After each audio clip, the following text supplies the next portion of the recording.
Imagine this. You're performing in a restaurant or a special event and you pull out your Rubik's Cube and you decide, hey, let's do some Rubik's Cube magic. So you have your cube, you twist the cube, do your different moves, and you realize, oh no, I made a mistake. This is not the pattern that I really wanted. Watch this video, because this video will help you fix mistakes mid-performance when it comes to cube magic.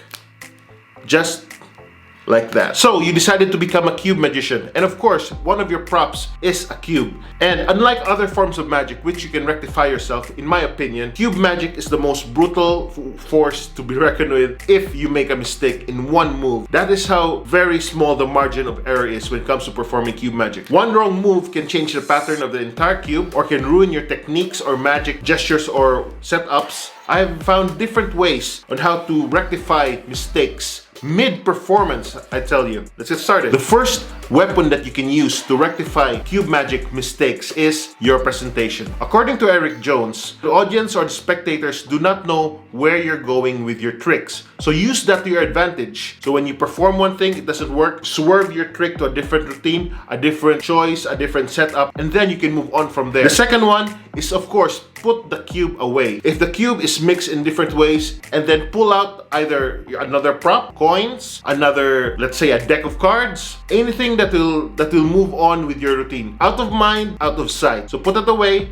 pull out your next prop, and start performing again. Then when the spectators try to reminisce or remember your routine, they will not remember your Rubik's Cube. Of course, you'll say, oh, he pulled out the Rubik's Cube, but did you see his card trick? It was mind-blowing. So there you go. The third solution to rectify mistakes in cube magic is, of course, doing a blind solve of the Rubik's Cube. A blind solve basically means actually solving the Rubik's Cube like a Speedcuber in front of your audience. Now, this might be something that you guys might not be very comfortable with, especially me. My time is sub 1 minute and 43 seconds. Not very good when it comes to performing in front of people. 1 minute is a very long time. But if you can shave those seconds down to, let's say, 40 seconds, 50 seconds perhaps, it will be a very nice show to show your audience that it is indeed possible to solve a Rubik's Cube very quickly. It is impressive. Mind you, it is not magic because you're actually doing it. It's more like a test of your skill as a Speedcuber or a test of the different skills that you have gained by studying the cube.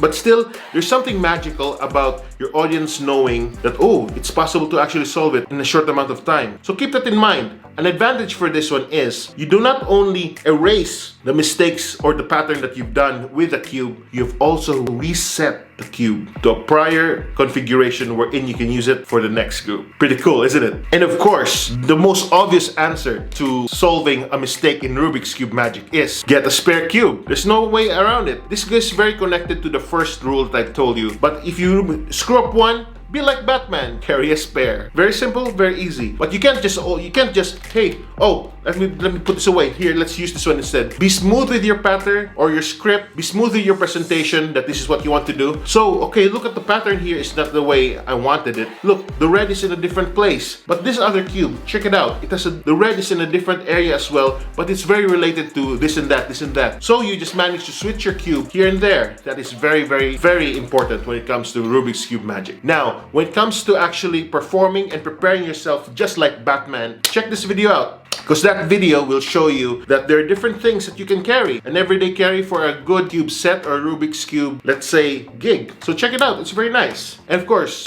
that's how we do it here. Yep.